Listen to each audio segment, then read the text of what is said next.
हनुमान् श्रीपदो वायुपुत्रो रुद्रो नघोजरः अमृत्यवीरवीरश्च ग्रामवासो जनाश्रयः धनदो निर्गुणः शूरो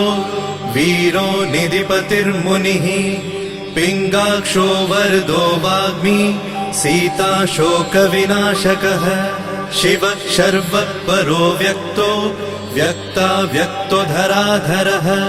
पिङ्गकेशः पिङ्गरोमा श्रुतिगम्यः सनातनः अनादिर्भगवान् देवो विश्वहेतुर्जनाश्रयः आरोग्यकर्ता विश्वेशो विश्वनाथो हरीश्वरः